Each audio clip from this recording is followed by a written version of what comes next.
여러분 반갑습니다. ERP 정보관리사 인사 1급 기출문제 21년 1회 2로 문제 풀이를 지금부터 여러분들과 함께 해보도록 하겠습니다.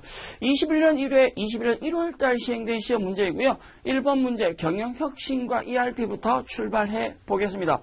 문제 1번 다음 중 ERP의 특징으로 가장 바람직하지 않은 설명이 무엇인가? ERP의 기본 특징을 물어보는 가장 기본적인, 가장 베이스적인 문제이긴 한데, 자, ERP는 통합 업무 시스템이다. 중복 업무가 배제가 된다. 원장형 통합 데이터베이스를 활용한다까지는 맞습니다. 다만 뒤에 보면 자동적으로 가공된 데이터가 저장된다라고 했는데 원장형 통합 데이터베이스 활용하는 건 맞지만 정보 자체가 자동으로 저장되지는 않습니다. 문제 답은 2번이고요. 보기 3번. 각종 업무들에 발생한 데이터를 하나의 데이터베이스에 저장을 해서 통합 관리를 하니까 정보 공유가 가능합니다. 다양한 운영체제 하에서 운영이 가능하다. 시스템에 대한 확장성도 높고 유연성도 높다라고 설명을 드렸죠. 문제 1번 설명드렸고 저는 2번 문제로 넘어가 보도록 하겠습니다. 문제 2번 급변하는 기업 환경 속에서 기업 생존 및 경쟁 우위 확보 전략으로 다양한 경영 혁신 운동이 실제로 이루어지고 있습니다. 다음 보기 중에 경영 혁신 도구로 가장 관련이 낮은 것이 무엇인가? 아웃소싱, ERP, BPR. ERP와 BPR은 떨어질래야 떨어질 수 없는 같이 가는 거죠. 자, 문제 2번에 보기 2번에 나오는 BOM, 붐이라는 게 나오는데 붐은 인사관리와 경영혁신 관리와는 조금 무관한 생산관리에서 사용하는 용어이고요. 제품을 생산할 때 특정 제품 하나를 만들 때 이 제품 만드는데 어떤 자재들이 들어가는지를 정리해 놓은 자재 명세서가 붐에 해당합니다. 문제 2번의 답은 2번이고요. 문제 3번. ERP의 장점과 효과에 대한 설명으로 적절하지 않는 것이 무엇이냐고 물었네요. 1번. ERP는 다양한 산업에 대한 최적의 업무 관행. 우리가 어떤 업무 프로세스가 있을 때 기존 업무 관행들이 있다. 그 업무 관행들에 대한 장점을 모아놓은 것을 베스트 프랙티스라는 표현을 썼고요. 그걸 ERP에는 담아져 있다. 업무 프로세서가 혁신 절차를 거친 프로세서 절차가 ERP 시스템에 녹아있다라고 얘기를 드릴 수 있고 ERP 시스템 구축 후에 업무 재설계를 수행한다라고 나오는데 우리가 BPR이라 부르는 이 업무 재설계는 ERP를 구축하기 전에 이루어지거나 아니면 ERP 도입과 동시에 병행이 되어져야 된다라고 설명을 드렸습니다. 적절하지 않는 거, 틀린 거. 2번이 잘못된 설명이고요. 3번에 보면 ERP는 모든 기업의 업무 프로세서를 개별 부서원들이 분산 처리하면서도 동시에 저장이 돼서 정보 공유가 실시간으로 가능하다. 차세대 ERP는 인공지능이나 빅데이터 같은 기술과 융합으로 선제적 예측과 실시간적인 의사결정 지원이 가능하다. 한마디로 굉장히 좋아지고 있다라고 얘기를 드릴 수 있겠죠. 문제 3번, 답은 2번입니다. 문제 4번 넘어가 볼까요? ERP 시스템의 프로세스. 화면에 대한 필드 그리고 보고서 등 거의 모든 부분을 기업의 요구사항에 맞춰서 구현하는 형태를 무엇이냐라고 물었는데 그걸 우리는 커스터마이제이션이다라는 표현을 썼었습니다. 문제 4번의 답은 4번이고요. 우리가 보기 1번의 정규화라고 하는 건 데이터를 일정한 규칙에 따라 변형해서 이용하기 쉽게 만드는 걸 정규화라고 얘기를 하고 데이터베이스에서 논리적인 하나의 작업 단위 예전엔 과거에는 레코드라는 표현을 썼는데 그걸 우리는 지금 트랜잭션이라는 표현을 씁니다.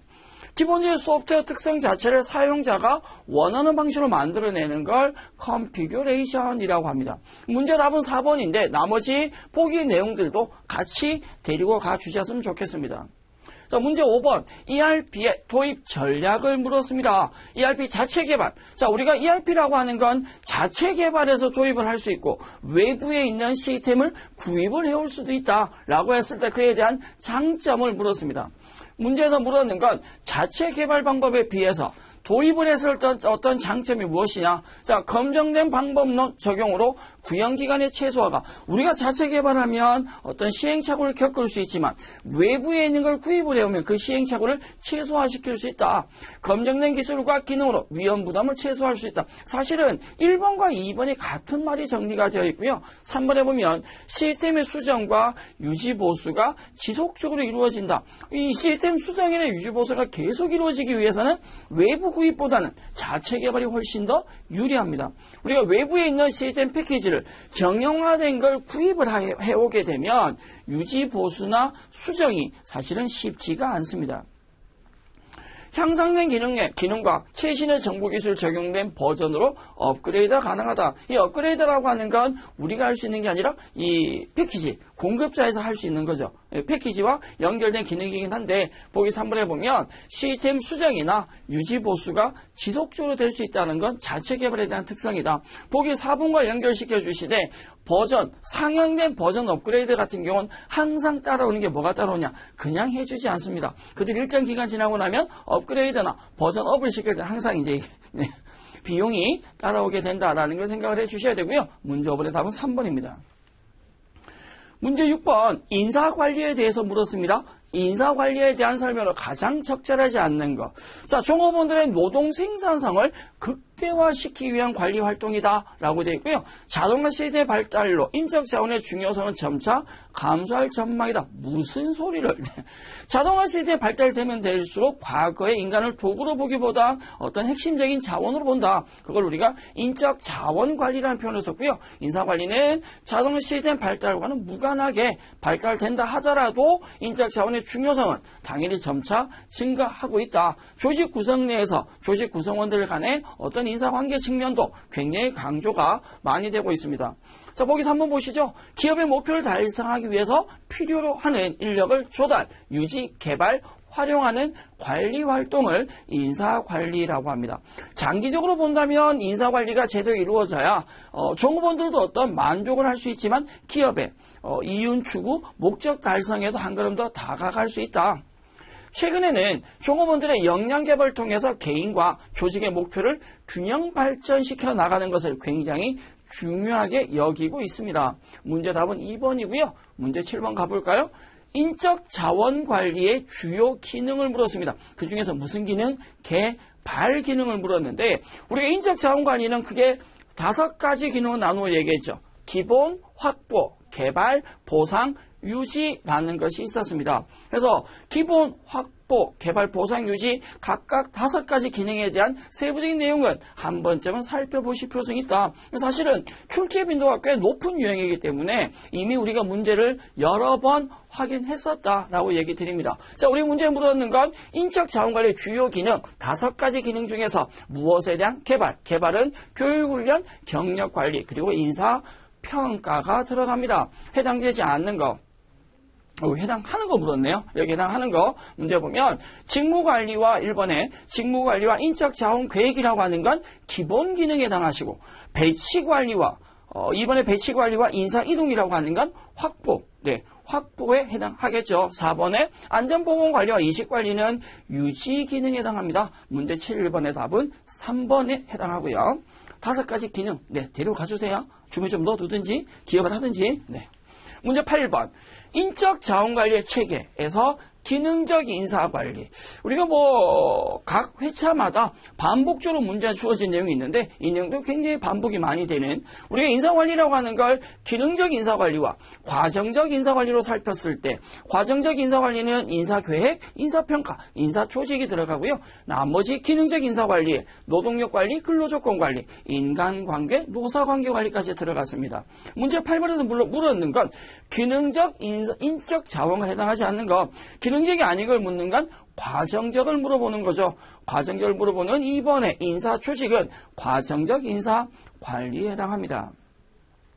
문제 9번. 직무 설계 방법을 물었습니다. 직무 설계 방법 중에서 직무 순환이 무엇이냐라고 물었는데 직무 순환이라고 하는 건 종업원들이 다양한 직무를 A라는 직무를 하다가 그 이후에 일정 시간 지나고 나면 B, 그 다음에 C 여러 직무를 순환하면서 병행하면서 경험을 쌓도록 하는 것이 가장 큰 목적이죠.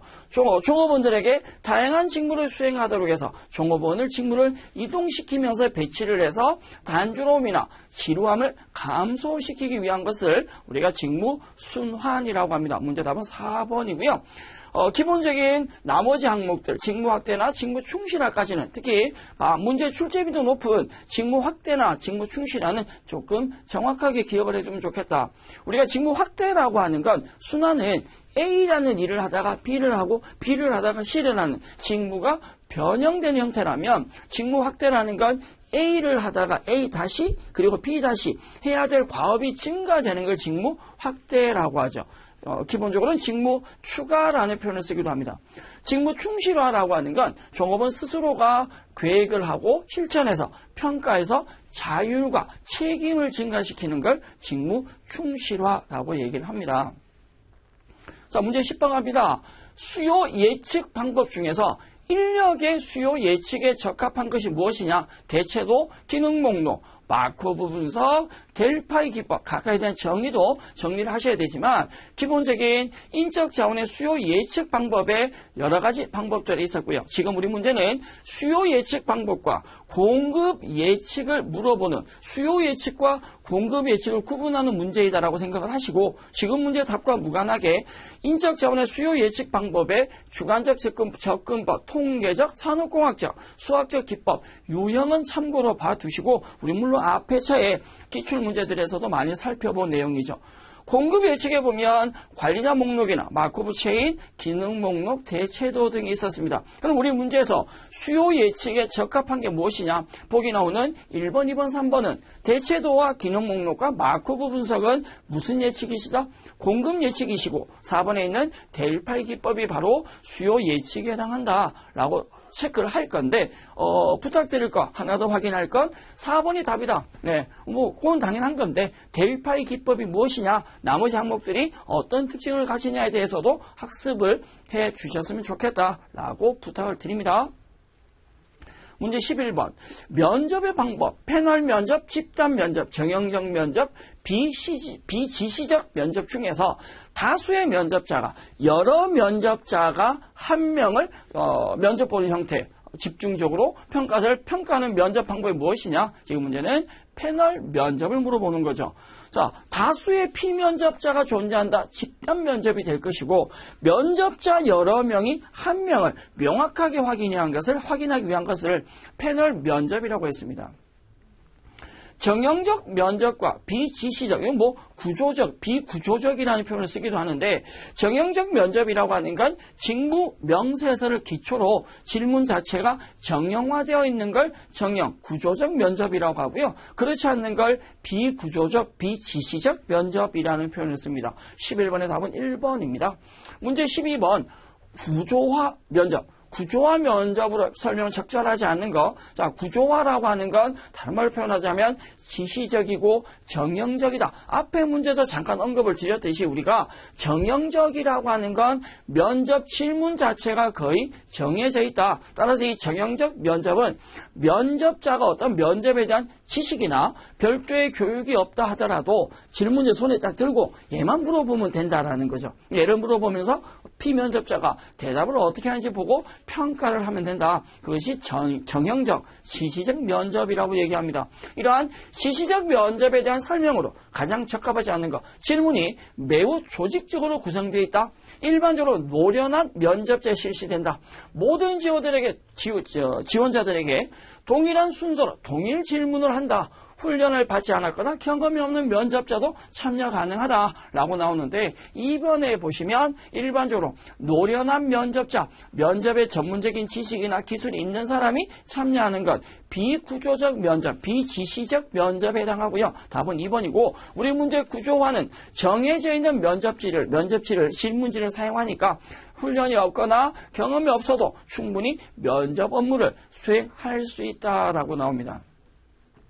저희들도 기업체에 면접 의뢰를 받아서 면접에 참석을 하면 사실은 기업에서 원하는 경영화된 질문 리스트를 몇 가지를 가지고 있고요. 그 질문을 활용해서 질문을 하기도 하지만 우리가 묻고 싶은, 즉 어떤 직무의 사람을 채용한다라고 할 때 이 직무와 그 피면접자가 직무의 연관성이 어느 정도 있는지를 확인하기 위한 정해져 있지 않은 질문을 하기도 합니다. 때론 경우에 따라서는 난처한 질문에서 스트레스 면접이라고 얘기를 했죠. 그래서 저희들이 면접 지원을, 면접 활동을 나가게 되면 저희는 정형화된 면접 일부와 그렇지 않은 면접을 병행해서 쓰게 된다. 이런 경우는 면접에 대한 훈련이나 지식이 어느 정도는 필요하다. 면접에 대한 훈련이 되어 있고 지식이 갖춰져 있다. 네, 누가? 제가요? 네, 제가 그런 사람이에요. 네, 넘어갑니다. 13번 문제 가보시죠. 선발시험의 문항 내용에 대한 타당성을 물었습니다. 동시 타당성, 예측, 내용, 구성 타당성으로 나뉘어져 있는데 문항 내용의 측정 대상인 직무 성과와 관련성을 잘 나타내고 있는 것이 무엇인가? 선발시험의 질문에 대한 내용이 타당하냐라는 걸 묻는 거죠. 이걸 우리는 내용 타당성이라고 합니다. 나머지 동시 타당성, 예측 타당성, 구성 타당성. 다시 하면 선발시험의 성적과 직무 성과가 어느 정도 영향이 있느냐라고 하는 걸 우리가 동시 타당성, 예측 타당성 두 가지라고 얘기를 했는데 차이점이라고 한다면 동시 타당성은 현재 근무하고 있는 근로자, 재직자를 대상으로 시험을 치고 그 시험 내용이 직무 성과와 연관이 있느냐를 판단하는 것이 동시 타당성, 근무와 평가를 동시에 하는 이라고 한다면 예측 타당성이라고 하는 건 현재 근무하는 사람이 아니라 새로 입사할 사람이죠. 선발시험의 성적과 직무 성과가 어느 정도로 연관이 있느냐를 확인하는 것이 예측 타당성이었습니다. 시험에 대한 시험평가 문제에 대한 이론 구성에 대한 가정을 측정을 해서 제대로 되어 있느냐라고 하는 것이 구성 타당성에 해당하고 지금 우리 문제 물었는 거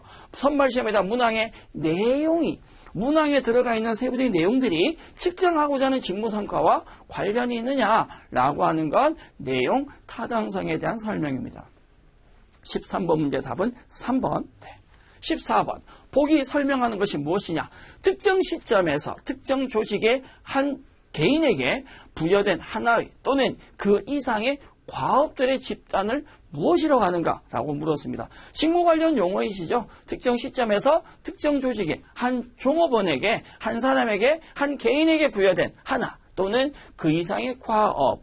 우리가 직무 관련 용어에서 가장 작은 단위가 요소다. 요소가 모여서 과업이 된다. 그 과업이 묶어져서 과업들을 합해서 내가 해야 될 어떤 직무상의 위치, 그걸 우리는 직위라고 얘기하죠. 과업들의 집단을 직위라고 했습니다. 문제 14번의 답은 직위입니다. 직무관리 용어 방금 설명드린 대로 가장 작은 단위가 요소들이 모여서 과업들이 모여서 직위를, 그리고 직무상 위치가 직위라고 한다면 세부적인 업무적인 내용을 직무라고 했고요. 직군, 그리고 직종까지 나누어졌으니까 직무관리 용어들에 대해서도 여러분들이 이해가 되는지 유형을 나눌 수 있는지는 판단 한번 해봐 주시면 좋겠습니다. 자, 문제 15번 갈까요? 인사고과 원칙에 대해서 물었습니다.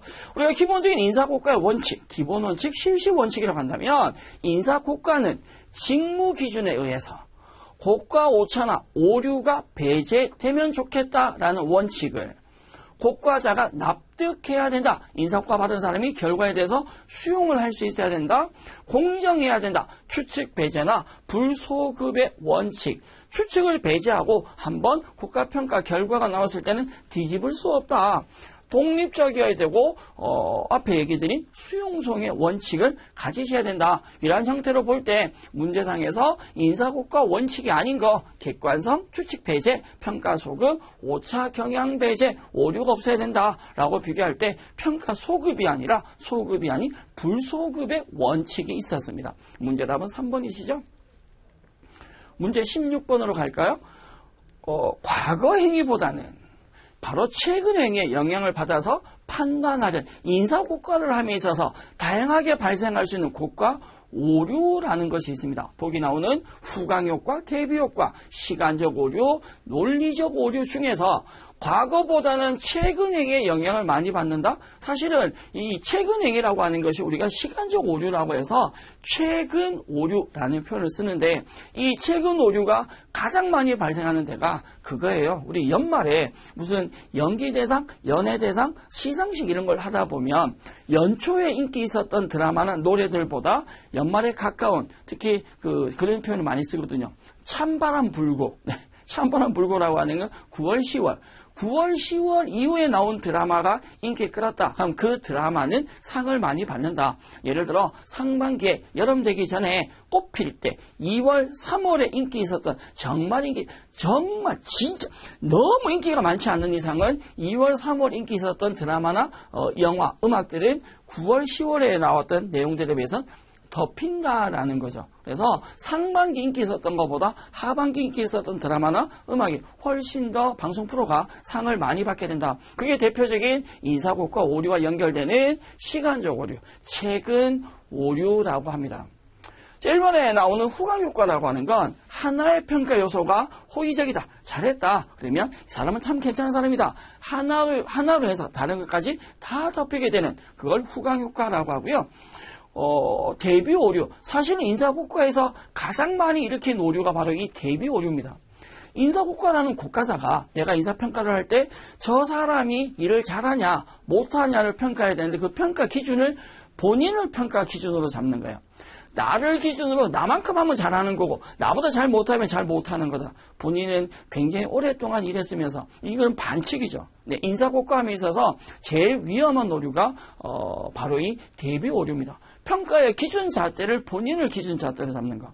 여기 나와 있지는 않지만 인사고과 오류 중에 하나가 중심화 경향이 있죠. 관대화 경향이 있죠. 인사평가를 할 때 잘함, 매우 잘함, 잘함 보통, 못함, 매우 못함이 있을 때 웬만하면 가운데로 아니면 성적을 좀 잘 주고자 하는 경향도 있고 반대로 못 주고자, 주지 않고자 하는 경향도 있습니다. 그러나 인사고과 오류 유형들에 대해서는 전체적인 정리가 시험 치기 전에 한 번은 필요하지 않을까 생각을 하고요. 문제의 답은 확인되셨으니 넘어갑니다. 17번 문제 가보죠. 다음 중 한 문제에 대해서 두 사람 이상의 전문가가 서로 다른 각도에서 의견을 발표하고 참석자의 질문에 답하는 형식의 토론 방식이 무엇이냐? 최근에 TV 프로그램에 많이 나오던 형태죠. 심포지움이라고 해서 특정 주제에 대해서 좀 다른 의견을 가진 두 사람이 서로 의견을 제시하고 혹은 질문을 받아서 그에 대한 답변을 하면서 토론을 일으키는 방법을 심포지움이라고 하고요. 1번에 나오는 역할 연기라고 하는 건 특정 상황을 설정해서 피훈련자가 그 역할을 수행을 하면서 학습을 하게 되는 코칭, 일상적인 상급자와 하급자 관계를 통해서 인적 자원 개발을 유도하는데 이 코칭에서는 기본적인 멘토가 존재하고 멘티가 존재하죠. 상급자가 강사 역할을 한다. 그걸 멘토라고 했고 하급자가 교육자 역할을 한다. 교육을 받는 학습자 역할을 한다. 그걸 멘티라고 얘기를 했습니다. 실제와 비슷한 가상 상황에서 의사결정을 통한 업무 수행 과정에서 학습을 하도록 하는 것을 인바스켓 훈련, 인바스켓 기법이라고 설명을 드렸습니다.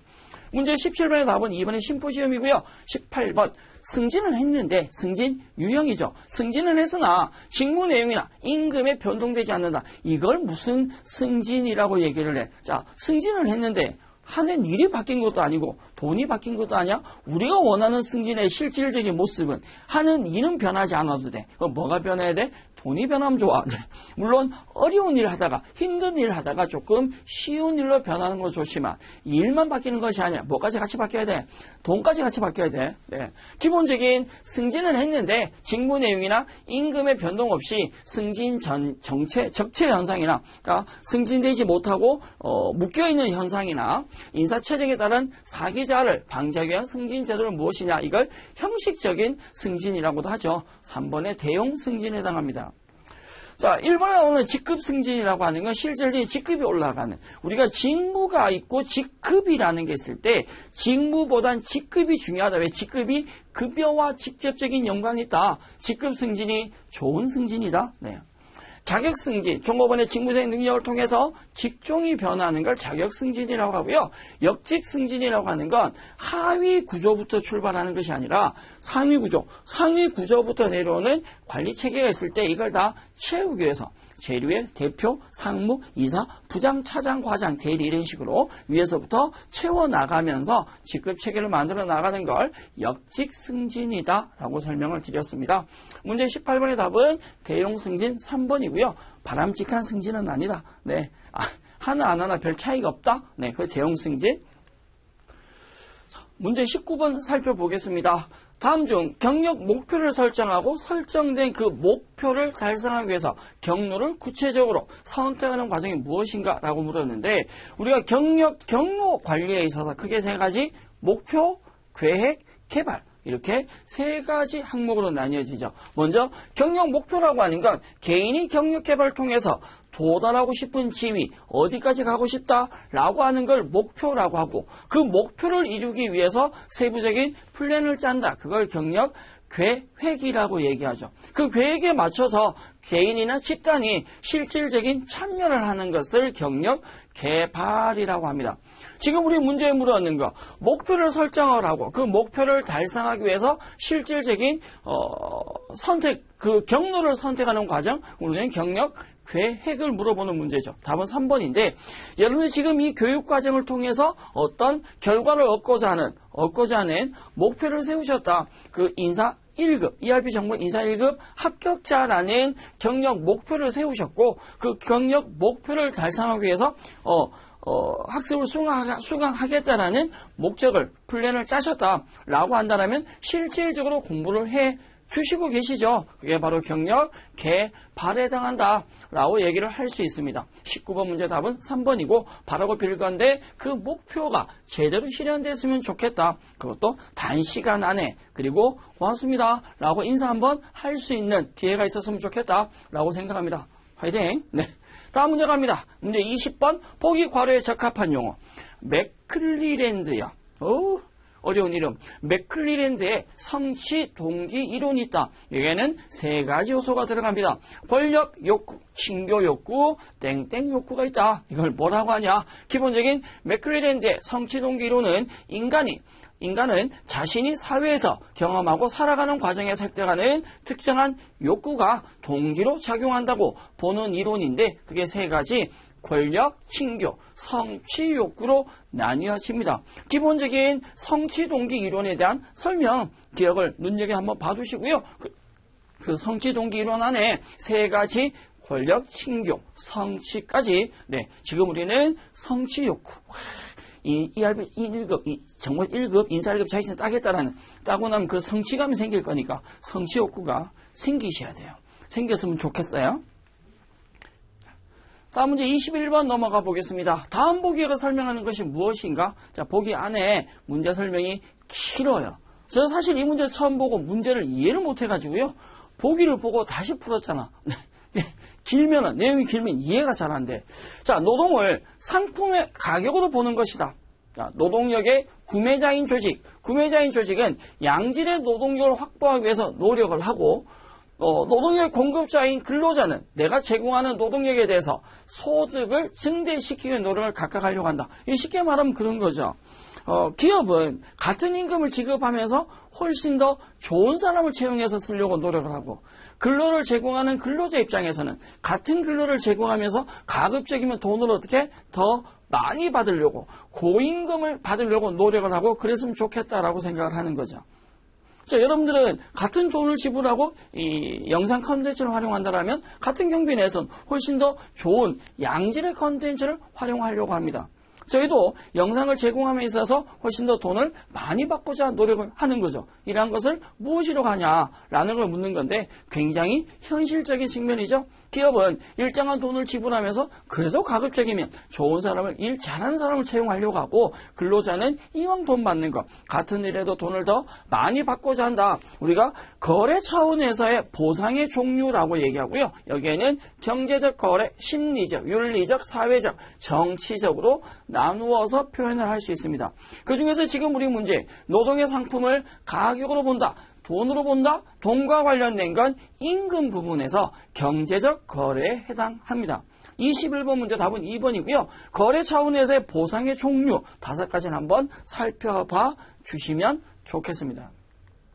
22번 문제, 직무나 직능의 질적 수준이 향상되는 것을 이유로 해서 근무 활동 영역, 즉 담당 작업의 내용이나 직위가 향상되고 급여 기준이 인상되는 것을 말한다. 이걸 뭐라고 하느냐? 지금 문제는 승격을 묻는 거죠. 문제 자체에서 연공에 의해서 임금이 점차적으로 상승하는 건 승급이 되고요. 문제는 승격에 대한 설명이고, 베이스업이라고 하는 건 임금 곡선 자체가 현재의 곡선에서 위로 올라가는 곡선 자체가 상향되는 걸 베이스업이라고 했습니다. 4번의 전환 배치라고 하는 건 현재 직무 배치된 직원을, 근로자를 다른 곳으로 옮기는 걸 전환 배치라고 얘기를 합니다. 문제 22번의 답은 2번이고요. 23번 넘어가시면 연공급에 대한 적합한 설명이 아닌 거 물었습니다. 우리가 기본적인 연공급은 과거에 많이 행하던 형태, 급여 형태 방법이죠. 기본적으로 생활보장으로 기업에 대한 귀속의식이 확대된다. 연공급은 연차가 더해지면 1년차, 2년차 점차 급여가 상승되는 구조를 연공급이라 하니까 귀속의식이 확대될 수 있다. 평가가 어려운 직무는 이 연공급이 용이하다. 왜? 평가를 통해서 급여를 책정할 수 없다라고 하면 연공에서 점차적으로 상승하는 구조를 가질 수밖에 없습니다. 연공 존중의 풍토에서 질서가 확립이 된다. 사실은 연공 존중의 형태가, 풍토가 회사에 대한 귀속의식이 확대된다는 측면에서는 장점은 가져올 수 있으나, 왜? 나는 일 열심히 안 해도 급여는 점점 올라갈 것이다 라는 나태한 마음을 가지게 할 수도 있다는 단점은 있고요. 보기 4번에 보면 직무 다양성 실현으로 이직률이 감소된다. 이게 연공급이 아니라 직능급에 대한 설명입니다. 23번 문제의 답은 4번입니다. 다음 문제로 넘어갈게요. 24번 문제 보시죠. 다음 보기에 설명하는 것이 무엇이냐? 기업과 니은에서 설명하는 것이 무엇이냐를 물었는데, 시간의 근무수당, 그리고 생리수당, 연차 근로수당을 뭐라고 하느냐, 업적이나 공헌도에 따라 지급된 임금을 뭐라고 하느냐, 라면 어렵지는 않습니다. 기업에서 말하는 것이 법정수당인지 상여금인지 선택하시면 되고, 니은에서 얘기하는 것이 직무수당인지 상여금인지 특별근무수당인지를 판단해 주시면 되는데, 시간의 근무수당이나 연차 근로수당, 우리는 법정수당 유형에 해당하고요. 업적이나 공헌도에 따라 지급된 임금을 상여금, 상과급이라고도 얘기를 하기도 하죠. 문제답은 2번인데 나머지 항목들에 대한 직무수당, 직책수당, 특수근무수당, 기능수당은 정리를 해놓았으니 참고로 보시고, 저 ERP 자격시험, 특히 인사에서 여러분들 많이 틀리고 실수하는 것 중에 하나가 특수근무수당과 기능수당에 대해서 실수를 많이 하더라고요. 예를 들어서 특수근무수당이라고 하는 건 수익 혹은 경비원 등에게 지급되는 걸 특수근무수당이라고 하고, 특수한 근무를 한다라고 해서 반면에 특별한 자격이나 면허, 기능 보유자에게 지급하는 걸 기능수당이다 라고 얘기를 합니다. 참고로 봐주시고요. 24번의 답은 2번입니다. 문제 25번. 연말정산이란 걸 한다. 우리 연말정산 나오면 같이 나와야 되는 용어가 원천징수죠. 급여 지급을 할 때 매달 세금과 사회보험을 뗀다. 이걸 원천징수라고 했고, 1월부터 12월까지 원천징수한 내역에 대해서 미리 납부한 세금과 실질적인 내가 납부해야 될 세금을 비교해주는 절차, 1년에 한 번 이루어지는 것이 연말정산이죠. 바로 그런 연말정산할 때 근로자가 제출하는 서류, 연말정산할 때 근로자는 소득, 세액공제신고서, 공제받을 수 있는 각종 증명자료, 보험료, 의료비, 교육비, 기부금 관련된 서류를 제출해 주셔야 되고, 연말정산하고 난 뒤에는 원천 이행상황신고서와 근로소득 지급 명세서를 제출하셔야 합니다. 다만 연말정산 후에 이행상황신고서나 근로소득 지급 명세서는 회사에서, 기업에서 제출하는 서류다라고 생각하시면 될 것 같은데, 우리 문제는 연말정산하고자 할 때 근로자, 우리가 제출하는 서류, 우리는 기부금, 의료비, 신용카드, 공제받으려면 공제받기 위한 서류, 증명서류 제출하셔야죠. 실제로 예전에는 서류를 다 출력해 제출했다라면 최근에는 국세청의 연말정산 간소화 서비스에서 자료를 다운받아서 PDF 파일만 아니면 제공 동의만 체크하셔도 전체적인 자료는 자동으로 회사에 제출이 됩니다. 3번에 나오는 원천징수 이행상황 신고서는 연말정산 이후에 제출하는 서류에 해당합니다. 문제 25번의 답은 3번이고요. 26번 문제 넘어가 보겠습니다. 26번 다음 보기 설명하는 것이 무엇이냐?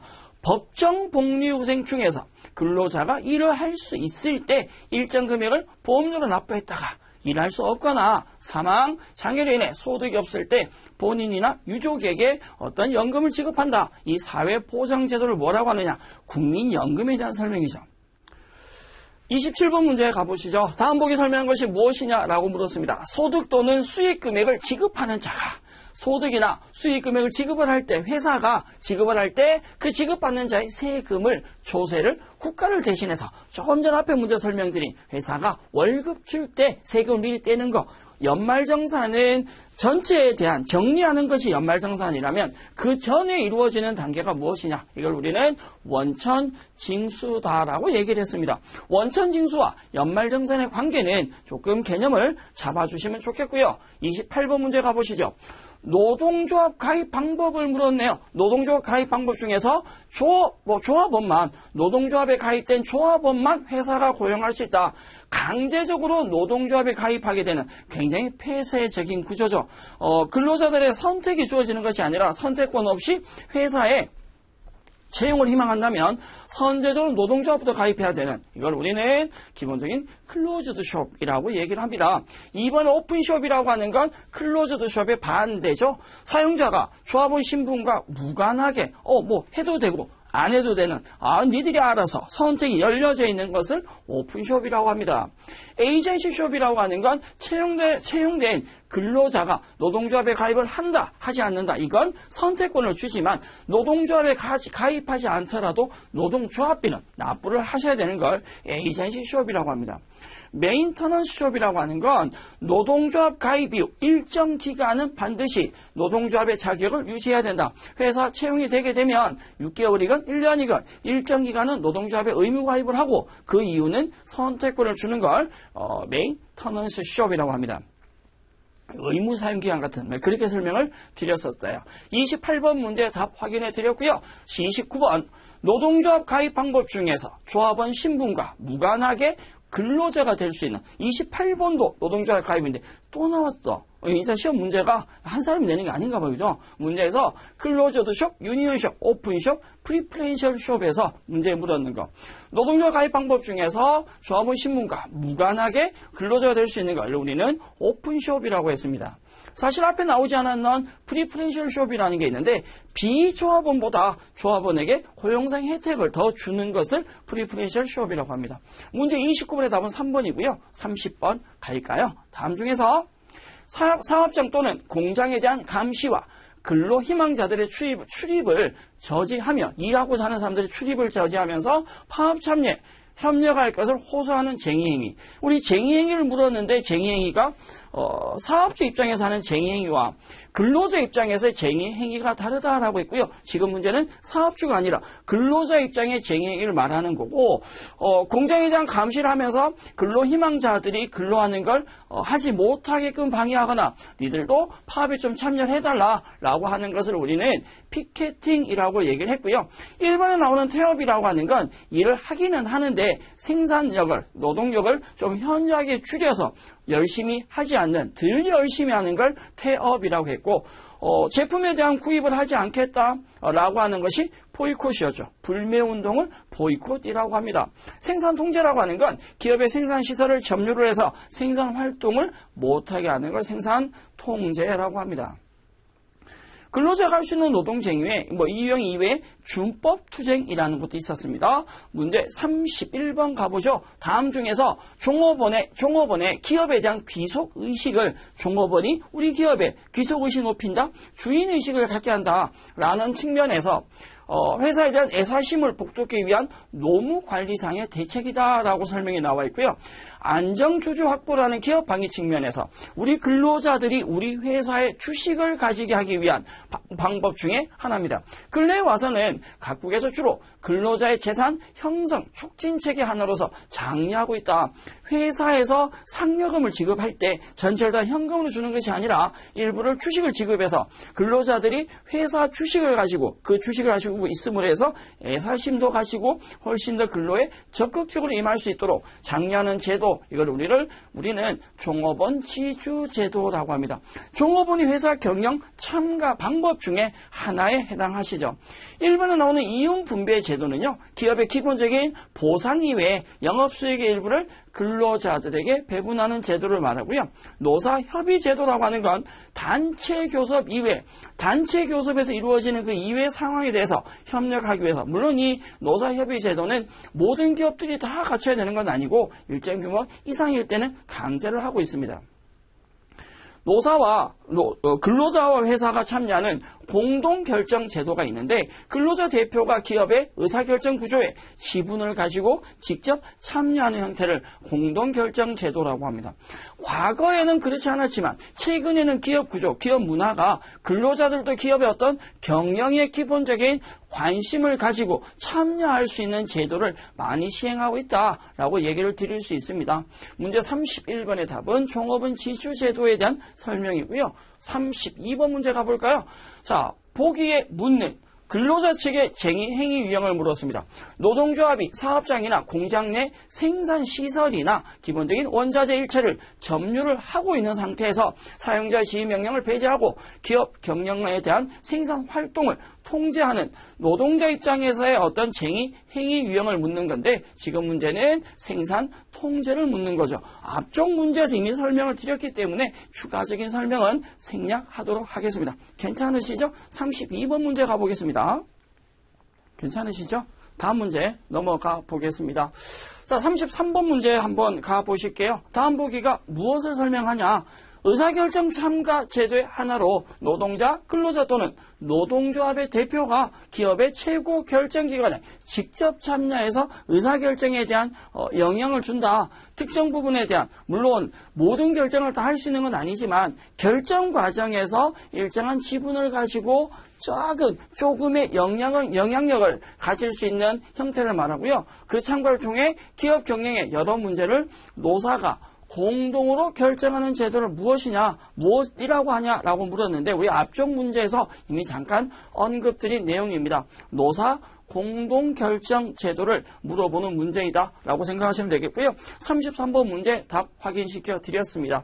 우리 21년 1회 인사 1급 이론 기출문제 풀이는 여기까지이십니다.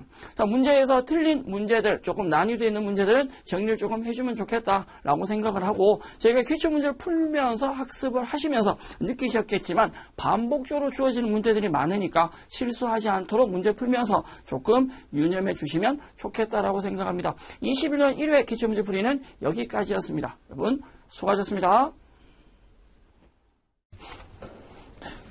여러분 반갑습니다. ERP 정보관리사 기출문제 인사 1급 실무 2021년 1회 실무 문제풀이 학습을 진행하고자 합니다.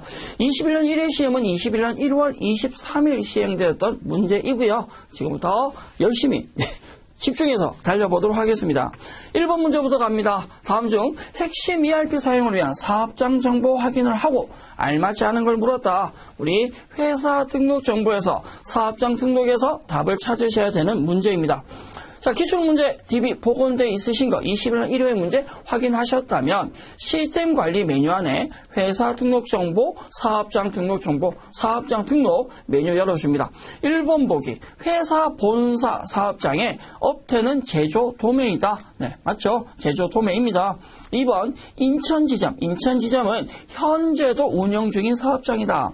우리 오프라인 강의할 때 많이 받는 질문 중에 하나인데, 교수님 현재도 운영 중이다. 현재가 언제입니까? 라고 많이 묻거든요. 우리가 지금 21년 1회, 21년 1월 시행된 문제를 풀고 있으니까 21년 1월이라고 가정을 해주시면 될 것 같고요. 인천지점의 경우는 개업이 2000년인데 폐업 연월일이 2020년 12월에 폐업되었다라고 나와 있습니다. 따라서 21년 1월 기준에서는 현재 운영하고 있지 않은 사업장이죠. 문제에서 운영 중이라고 했으니까 2번이 틀린 2번이 정답이 되겠습니다. 부산지점 사업장은, 부산지점은 회사 본사와 함께 더불어 주사업장에 속합니다. 주사업장은 우측 상단, 주사업장 등록, 부가가치세 신고를 할 때 주된 사업자로 선택된 사업장, 부산지점은 회사 본사와 함께 주된 사업장에 해당합니다.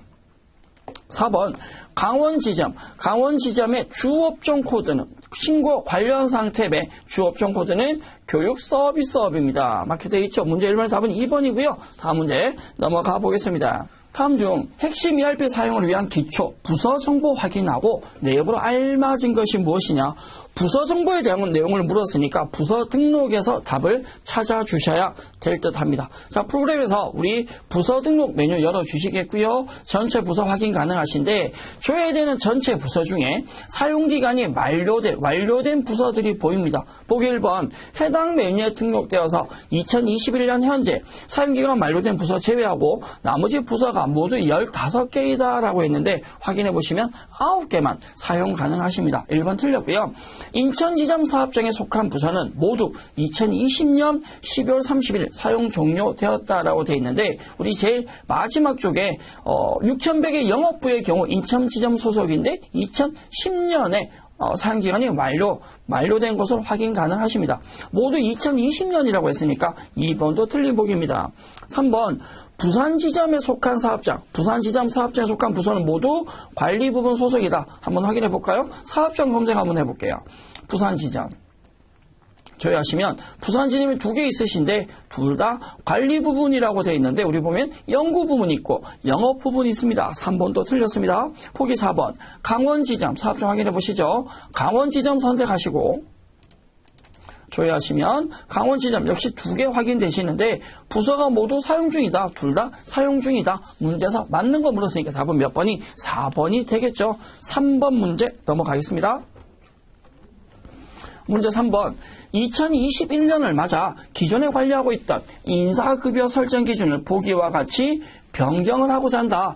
보기에 맞게 변경되지 않은 항목이 무엇인가?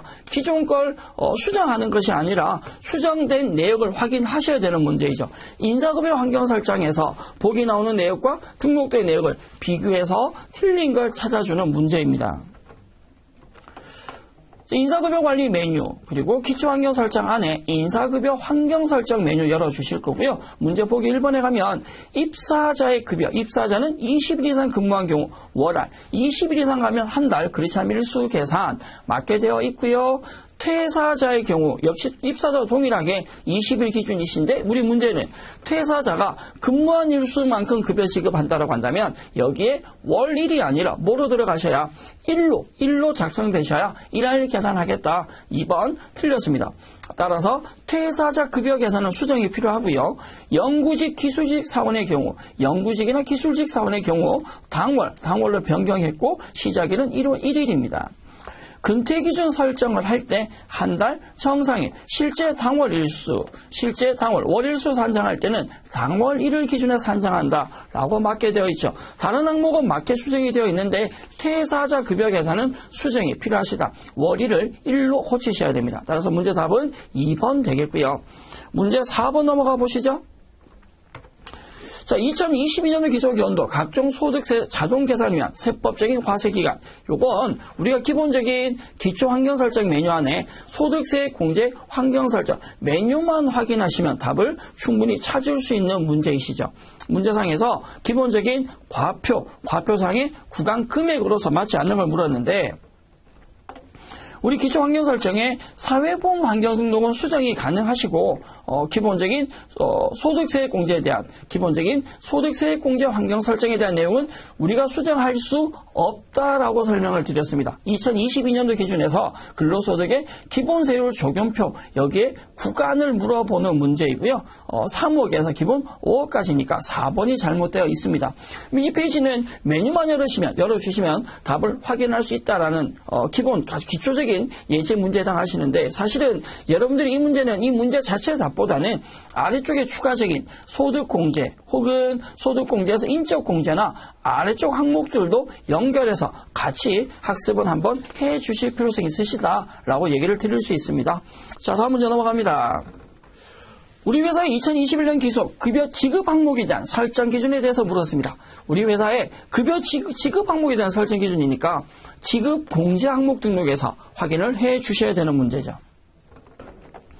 기초환경 설정의 지급 공제 항목 등록 메뉴 열어 주실 거고요. 지급 공제 항목 등록에서 급여 구분은 급여, 지급 공제 지급입니다.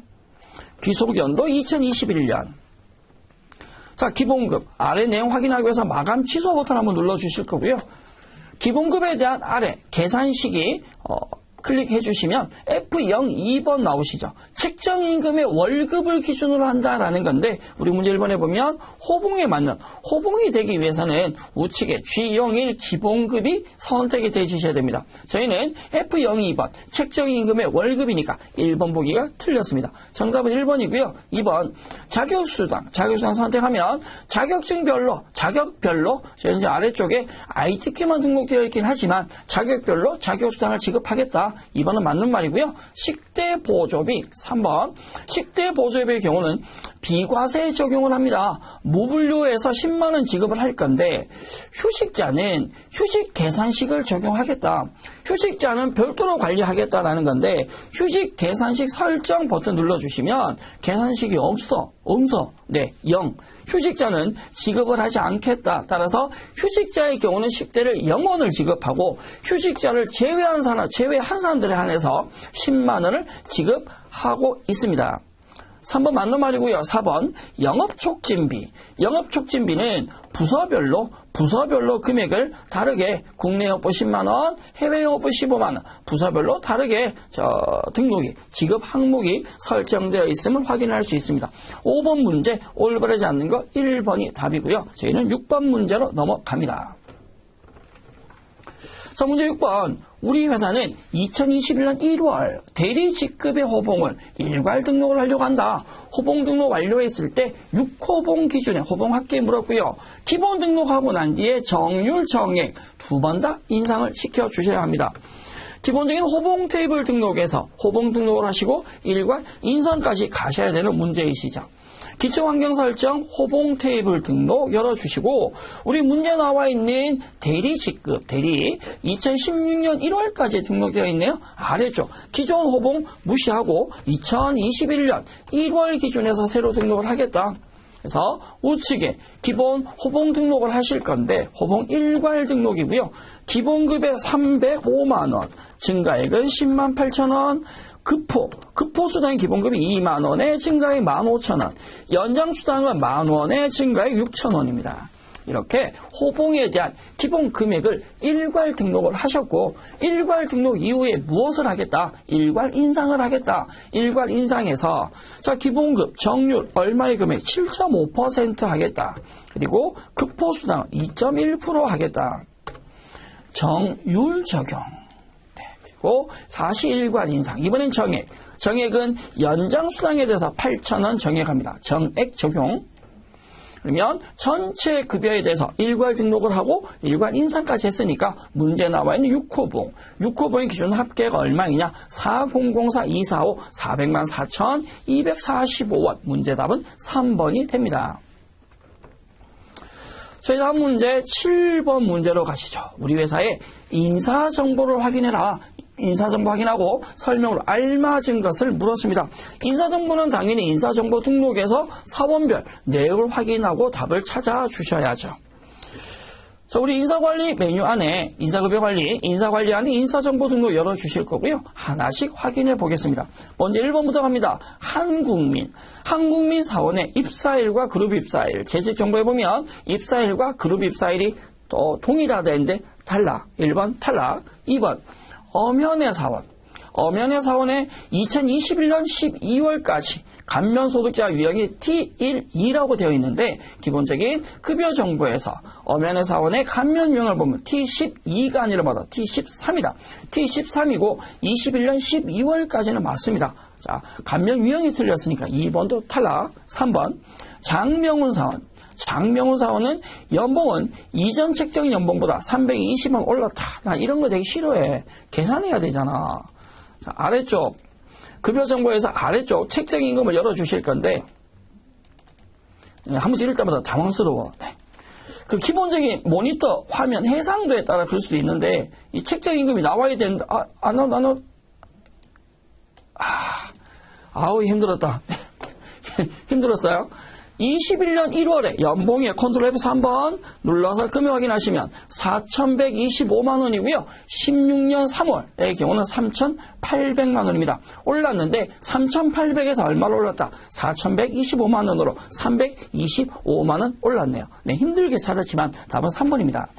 자, 최신형 사원 나옵니다. 문제 보기에서 최신형 사원 선택을 하실 거고 보기 나온 내용 확인 한번 해보실 건데 최신형 사원은 노조에 가입되어 있다라고 나오는데요. 급여 정보에 보시면 자 노조 가입되어 있지 않습니다.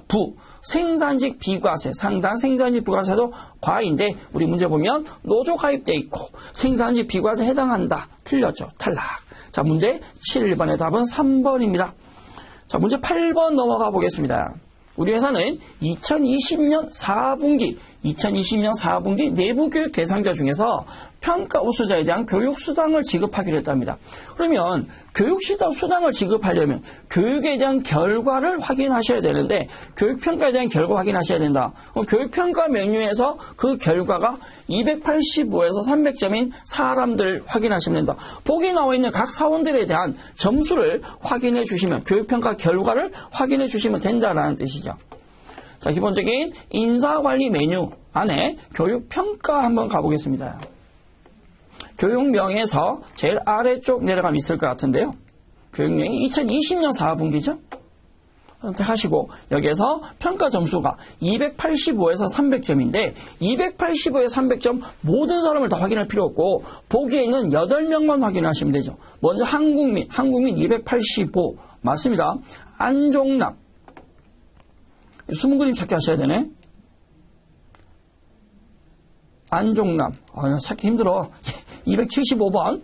275점. 대상 아니시죠? 따라서 1번 보기는 틀렸습니다. 문제 2번. 엄현애. 엄현애는 300점. 맞고요. 김준호. 이 교육평가도 검색 메뉴 좀 주면 안 되나? 김준호. 당황하면 더 안 보이는데. 영수이 찾으셨어요? 나만 못 찾나? 찾았다. 김준호. 280점. 285점부터가 교육수당 지급이니까, 김준호 대상이 아닙니다. 2번도 틀렸고요. 최국성 290점. 최국성은 맞으나, 장명훈은 280점. 아니시죠? 285점부터니까. 윤기호 갑니다. 윤기호는 295점 대상 맞고요. 최명수 300점 맞습니다. 문제 답은 4번입니다. 우리 출제하시는 문제 시험 출제자분들 잘 부탁드립니다. 이런 문제 내실 때 좀 이렇게 그 사원명 나와 있는 순서대로 보기 좀 작성해 주시면 안 될지. 네. 괜히 이런 걸로 아무것도 아닌데 우리 좀 힘들게 하지 맙시다. 문제 보기 답은 4번이고요. 문제 9번.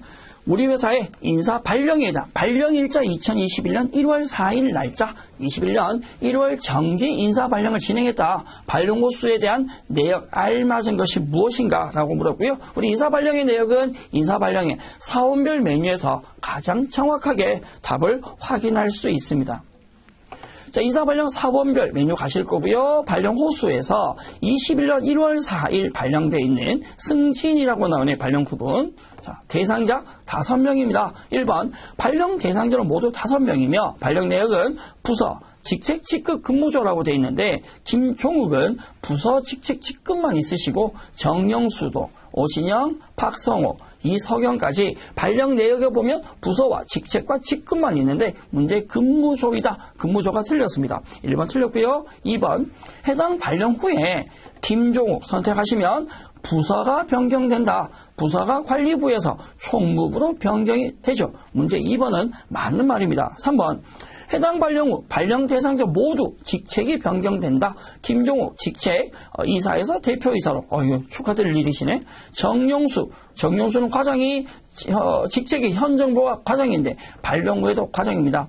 다시 하면 정용수는 직책이나 직급은 바뀌지만 직책은 바뀌지 않는다. 네, 발령돼서 모두 직책이 변경됐다. 틀린 말이죠. 정용수는 바뀌지 않았고요. 나머지 보기도 확인해 주시고 나머지 사람들도 정영수 사원을 제외한 모든 사원은 직급이 변경된다. 정용수 사원을 제외한 모든 김종우 직급 대표이사 변경되지 않았습니다. 역시 4번도 틀렸죠. 문제에서 맞는 거, 올바른 거 물었다. 답은 2번이 되겠습니다.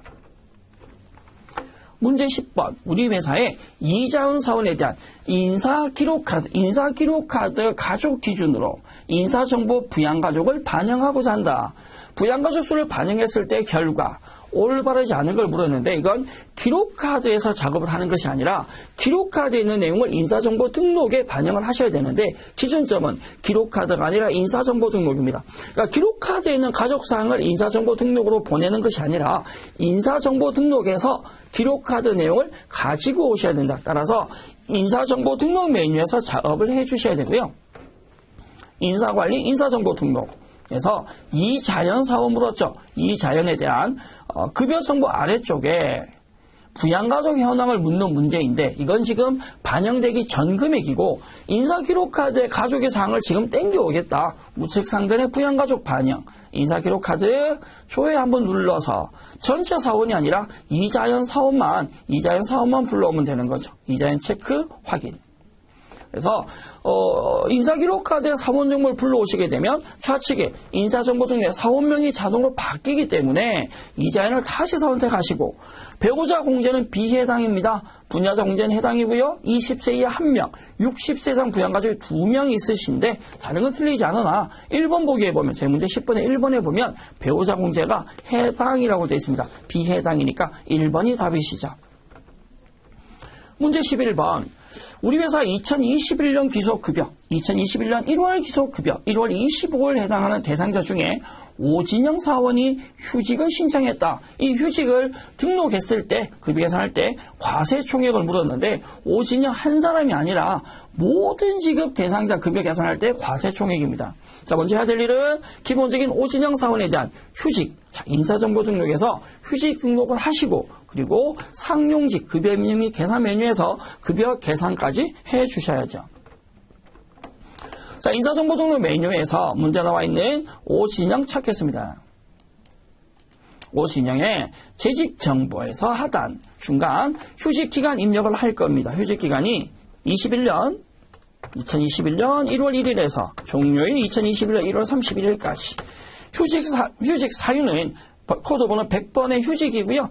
지급률은 몇 프로를 75% 퇴직기간 적용함입니다. 확인. 급여 계산하러 가셔야죠. 급여관리 메뉴 안에 상용직 급여 입력 및 계산.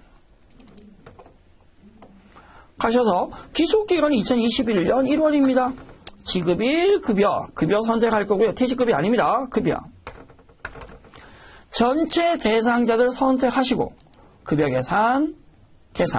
자, 문제 물었는 건 전체 지급 대상자들에 대한 과세총액 물었습니다. 전체니까 급여 총액이시고 26명에 대한 과세총액 96169,840. 문제답은 3번입니다.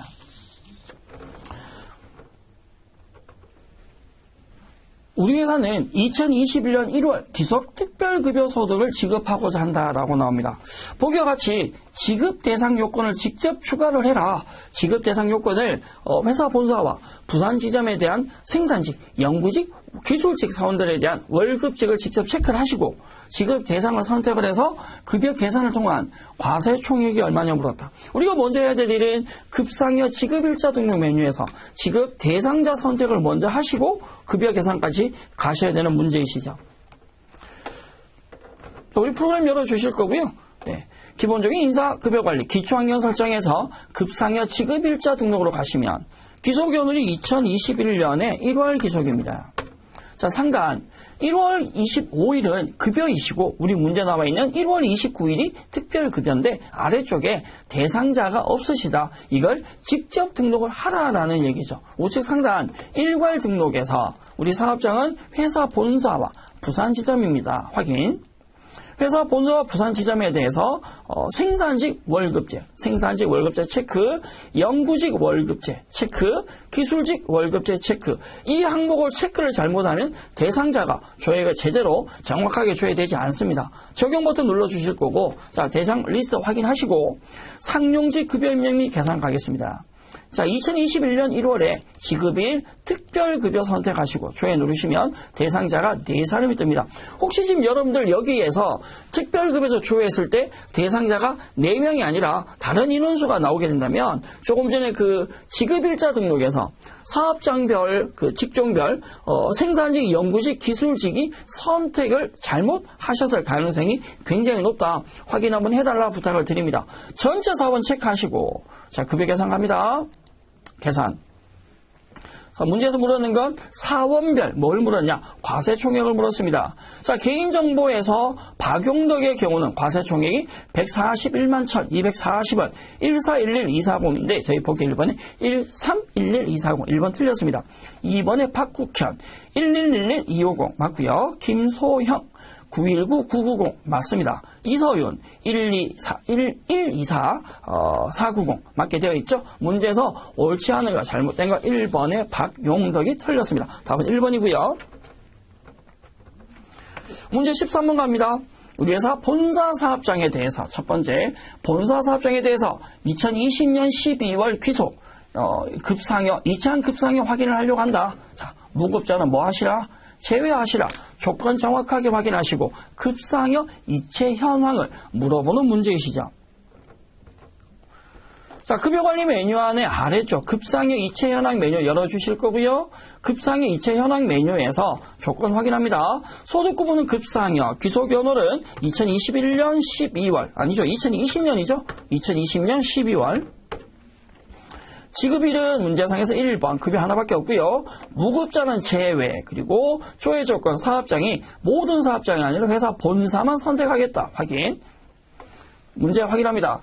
해당 지급일자의 급여 이체 대상은 총 7명이며 문제에서 옳은 거 물었는데 7명이 아니라 17명이네요. 1번 틀렸습니다. 네, 물론 총 이체 금액도 잘못되어 있고요. 1번 탈락. 2번 신한은행을 통해 이체받은 신한은행 2명입니다. 2명이시고 총 금액은 539만 2,070원. 2번이 답이고요. 해당 지급일자 급여 이체 대상 이름과 예금주명이 모두 동일하다. 사원명과 예금주명을 물었는데 사원명과 예금주명을 물었는데 확인하면 잘못된 사람이 있습니다. 외환은행에 보면 사원명은 윤기호인데 예금주는 성기호죠. 다릅니다. 3번에서 모두 동일하다 했으니까 틀렸고요. 4번 국민은행과 카카오뱅크 이체된 금액의 합은 신한은행과 우리은행 이체 금액 합보다 적다. 저는 잘 모르겠고요. 이건 여러분들이 확인해 주세요. 문제에서 맞는 거, 옳은 거 답은 2번입니다. 4번은 사실은 계산 한번 해서 확인까지 해 주시고 우리 회사는 초과 근무에 대한 수당을 지급하고 있다.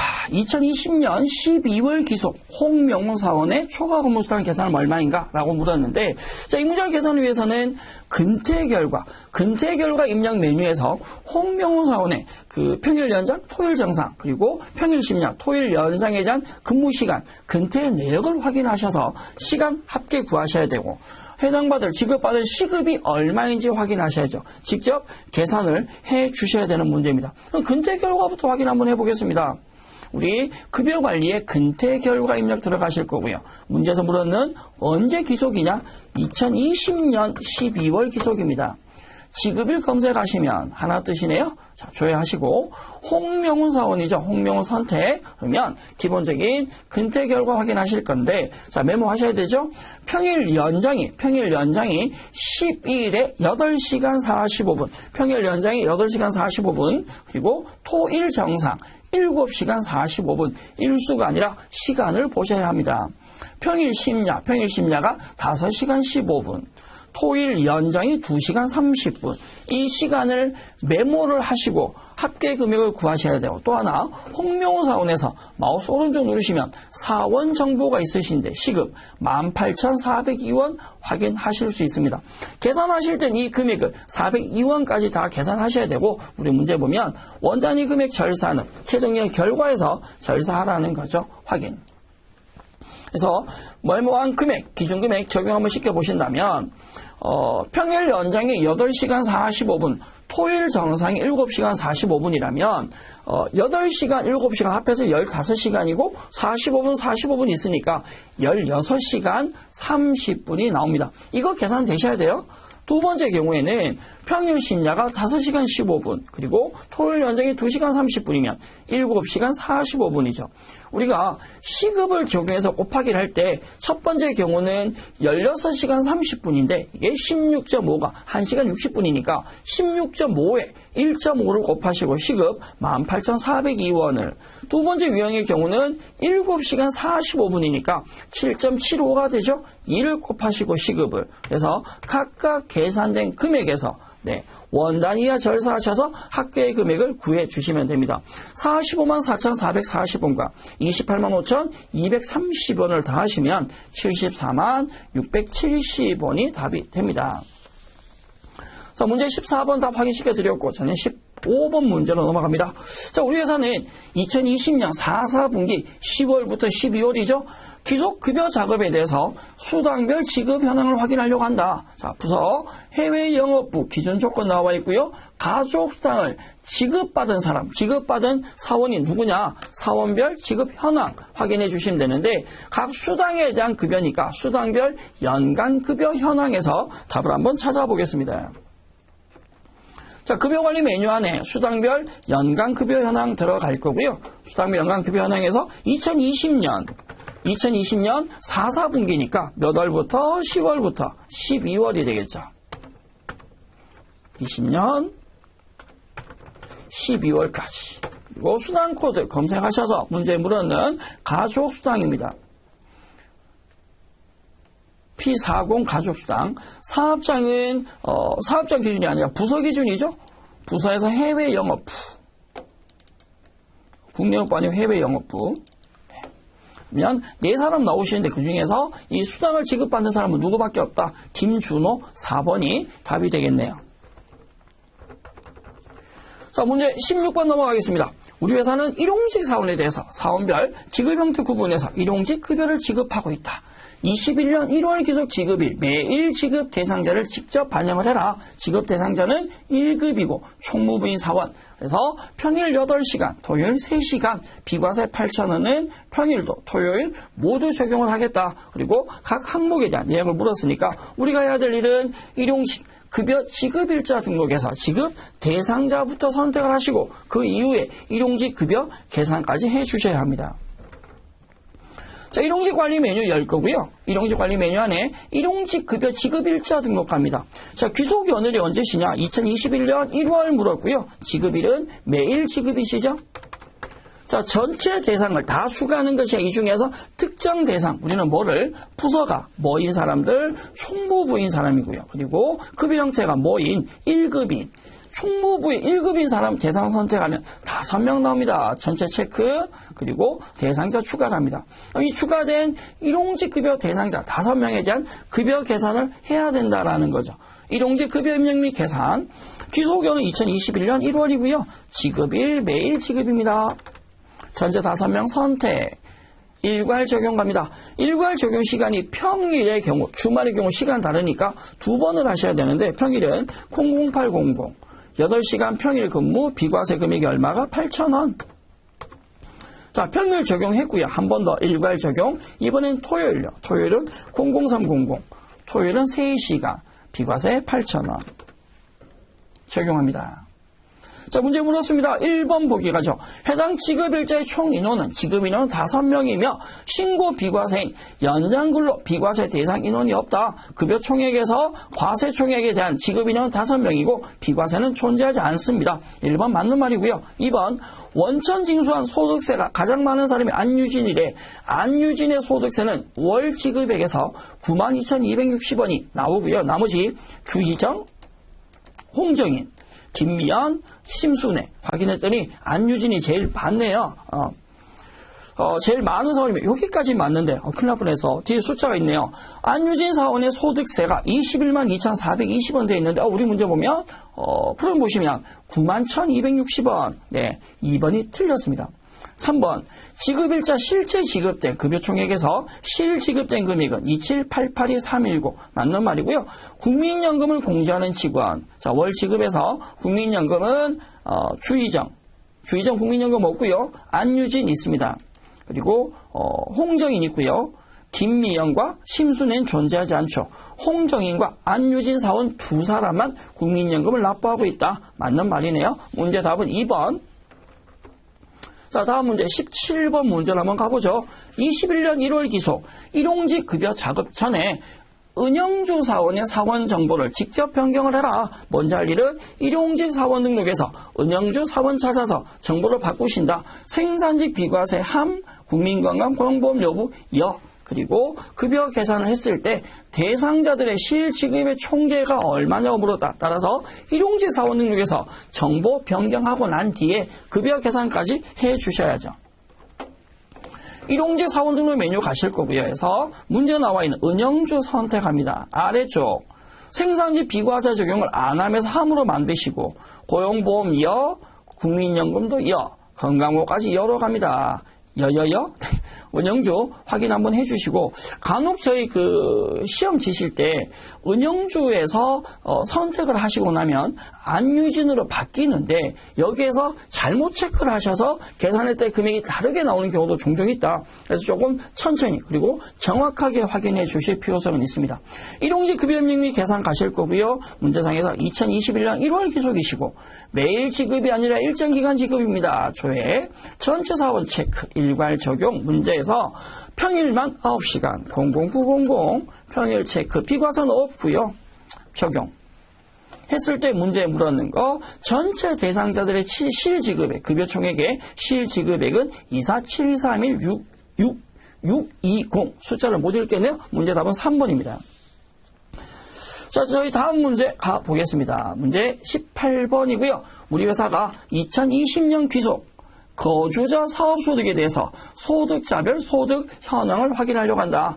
2020년 한 해 동안 1년 동안 지급된 소득에 대한 내용 중 바르지 않는 걸 물었습니다.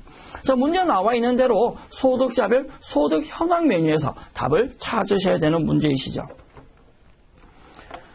우리 인사급여관리 제일 아래쪽에 사업, 기타, 이자, 배당소득 관련한 소득자별 소득 현황 메뉴 있으시고 소득 구분은 거주자 사업소득, 기소견으로 문제 물어는 2021년 한 해니까 2021년 1월부터 2020년이죠. 1월부터 2020년 12월까지 지급기간 2020년 1월 1일에서 2020년 12월 31일로 검색을 할 거고요. 사업장 따로 없으니까 전체 조회를 할 겁니다.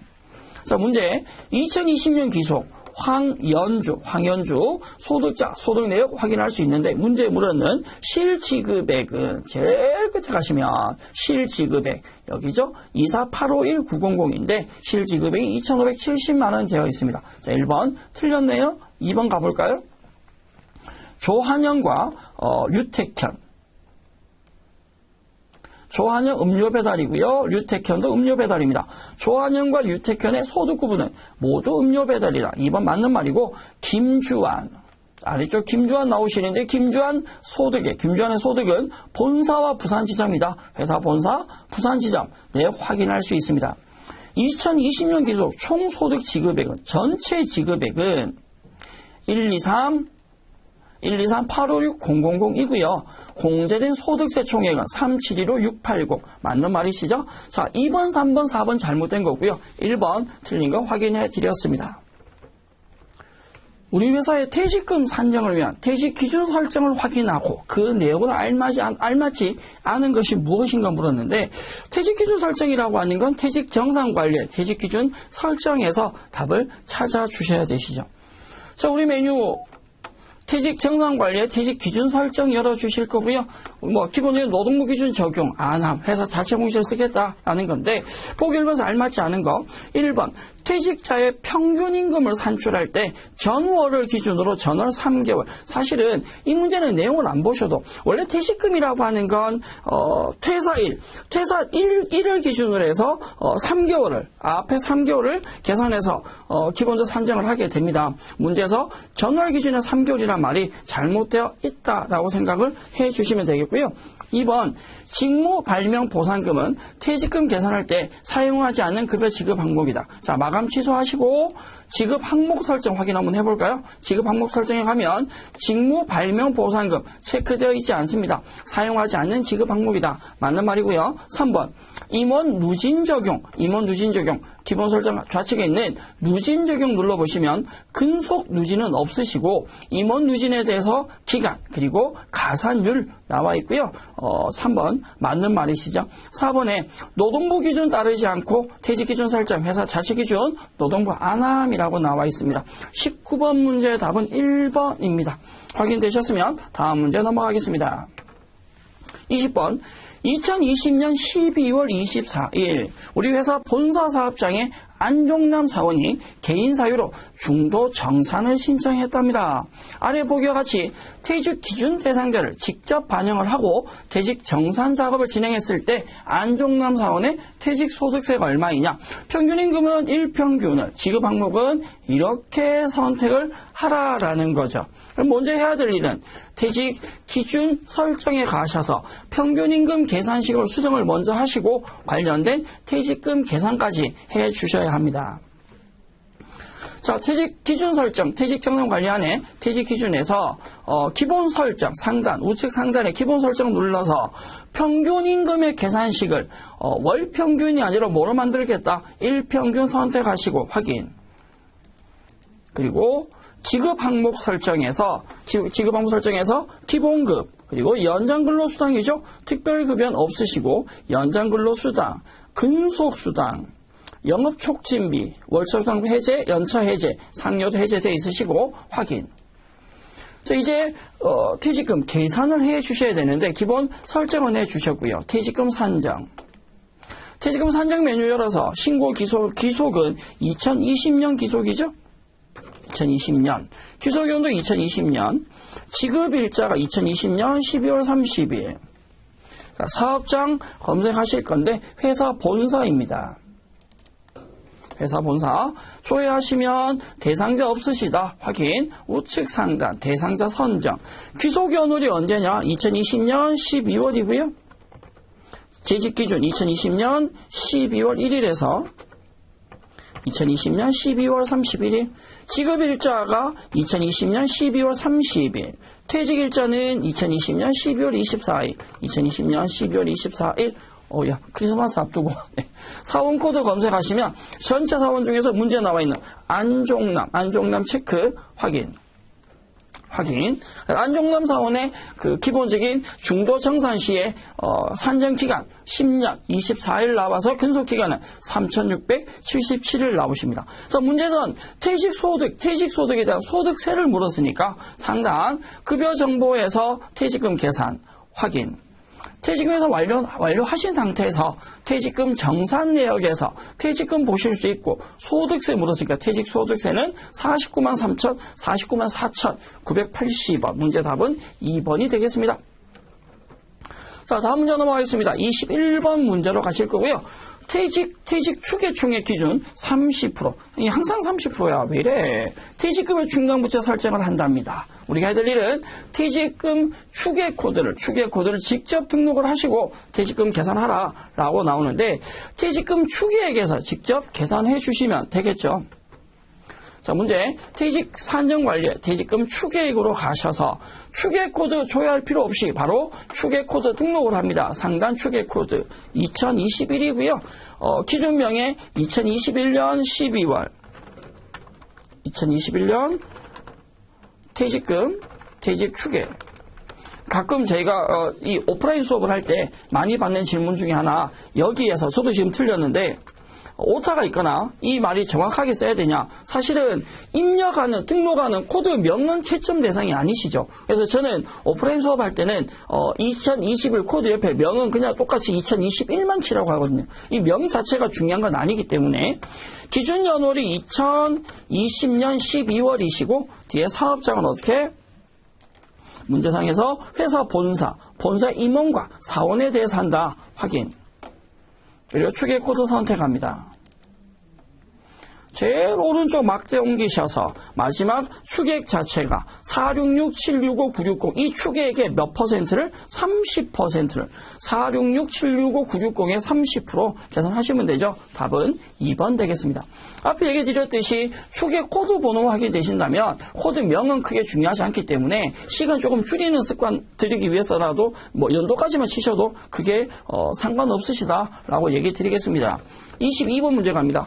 아래 보기를 기준으로 우리 회사에 지방소득세 특별징수 명세서 신고서를 생성을 했을 때 무슨 소득요? 사업소득의 과세표준과 산출세액, 소득자별 과세표준과 산출세액 물었습니다. 신고서 생성 기준은 단일 사업장이시고 인사급 형의 설정 손댈 필요 없으시죠? 자, 내용 확인했으면 메뉴 들어갈 건데 세무관리 메뉴 안에 지방소득세 특별징수명세 납부서에서 답을 찾아주셔야 합니다. 세무관리, 지방소득세 특별징수명세 납부서.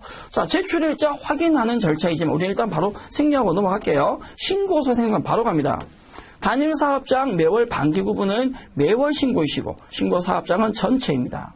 신고구분 정기, 기소기연월 2020년 12월, 지급위원월 2020년 12월, 제출일자는 21년 1월 10일이시고요. 급여 지급일자는 2020년 12월 24일입니다. 신고서 생성. 자, 조회된 데이터가 없다는 이유는 제출일자 때문에 그렇다. 그래서 제출일자를 우리가 원하시는 날짜 2021년 1월 11일로 검색을 합니다. 우리가 생성한 신고서 보이실 거고 신고서 현황을 더블 클릭하셔서 세부적인 내역, 사업소득의 4명, 근로소득의 26명이 있는데 우리 문제는 사업소득을 물었죠. 징수 및 조정명세서 탭에 오셔서 우측 상단 소득 구분을 사업소득으로 변경하시면 4사람의 사업소득 확인할 수 있습니다. 김주환 금액이 84,400원에 8,040원, 유택현 73,500원에 7,350원, 조한영은 73,050원인데 저희 보기에 73,000원 돼 있네요. 7,300원, 97,500원에 9,750원. 올바르지 않은 거 물었으니까 답은 몇 번이? 3번이 되겠습니다. 자, 23번 문제 넘어가겠습니다. 우리 회사 본사 사업장 최명수 사원의 2020년 귀속 근로소득에 대해서 원천징수한 소득세가 얼마냐라고 물었는데 기본적인 본사 사업장에 속해 있는 최명수 사원의 2020년 귀속 전체 원천징수한 소득세를 물었다. 사실 이런 문제 같은 경우, 이런 문제의 경우에 우리가 어떤 조회 문제 답을 찾으실 때 급여관리 메뉴에 월별 급상여 지급 현황에서도 소득세 확인하실 수 있고 근로소득 원천징수 한 거니까 연말정산관리 메뉴에 근로소득 원천징수부에서도 확인할 수 있는데 저희가 특정 메뉴에 대해서 답을 찾을 때 한 가지 방법이 아니라 여러 가지 방법이 존재한다. 어떤 방법으로 찾건 실제 그 방법이 문제 정답에 영향을 주지는 않습니다. 저희는 기본적으로 월별 급상여 지급 현황에서 답을 한번 찾아보도록 하죠. 급여관리를 많이 썼으니까 급여관리 메뉴 안에 월별 급상여 지급 현황 열어주실 거고요. 월별 급상여 지급 현황에서 2020년 기속이니까 2020년 1월부터 2020년 12월까지를 검색을 할 거고요. 1월부터 12월까지 지급 구분은 그대로 갈 겁니다. 사업장은 본사이시니까 본사 선택. 우리 사실은 사원만 확인하면 최명수만 찾으시면 되니까 굳이 본사 선택 안 해도 상관은 없지만 이 상태에서 최명수 사원 찾으실 거고요. 최명수. 오래 걸렸다. 각 항목에 대한 얘기 나오시고 전체 소득세를 물었죠. 전체 소득세가 얼마가 70만 8,110원 확인하실 수 있습니다. 문제 답은 4번이고요. 다음 문제 24번 문제로 넘어가 보겠습니다. 우리 회사는 상용직 급여에 대해서 전표 집계 및 생성 작업을 한다. 지금 문제는 사원 계정에 대한 계정 과목을 물었죠. 수당별 계정 과목을 당연히 저희 전표 관리 메뉴 안에 계정 과목 설정에서 확인할 수 있었습니다. 자, 전표 관리 메뉴 열어주실 거고요. 계정 과목 설정에서 상용직에서 사원 계정이시죠. 조회. 1번의 근속수당은 직원급여로 되어 있는데 보기 1번 가시금 되어 있네요. 알맞지 않은 걸 물었으니까 바로 정답은 1번인 것 같고 식대보조비는 복리후생비, 연차수당은 가시급금, 기본급은 직원급여로 되어 있습니다. 24번 문제 답은 1번이고 25번 문제 아래 보기 기준으로 2020년 12월 기속 전표를 생성하고 전표 처리 결과 계정 과목별 금액을 물었습니다. 상용직 급여에 대한 회사 본사의 결의일자 12월 24일 기준에서 회사 본사와 인천지점에 대한 급여에 대한 전표 처리까지 하시라 하고 과목별 금액이니까 전표 관리 메뉴에 전표 집계 및 생성해서 작업을 하시겠습니다. 자, 지금 유행한 상용직 급여고요. 기소견을 언제가 물었느냐? 기소견은 2020년 12월 물었습니다. 회계 단위, 전표 처리하는 단위는 본사에서 작업을 하고 기본적인 결의일자는 2020년 12월 24일입니다. 다만 본사에서 전표 처리는 하지만 그 전표 처리하는 대상은 어디? 회사 본사와 인천지점이다. 확인. 그럼 과목별 금액 직원급여 나오십니다. 72501-910인데 1번 틀렸습니다. 알맞은 거 물었죠? 복리후생비 2660인데 2460 틀렸습니다. 선납세금 2247인데 2394 틀렸습니다. 미지급세금 미지급금 69236-690 정답은 몇 번이? 4번이 답이 되겠죠. 자, 여기까지 저희 21년 1회 기출문제 풀이 마무리 지었고요. 기본적인 문제들에 대해서 반복되는 문제들은 여러분들 같이 반복을 조금 해주시고 답을 찾을 수 있다도 중요하지만 제한된 시간 내에 문제를 푸셔야 되니까 조금 빨리 할 수 있는 반복적인 학습은 필요하실 것 같습니다. 21년의 문제 풀이는 여기까지 하고 저는 인사드리겠습니다. 여러분 수고하셨습니다.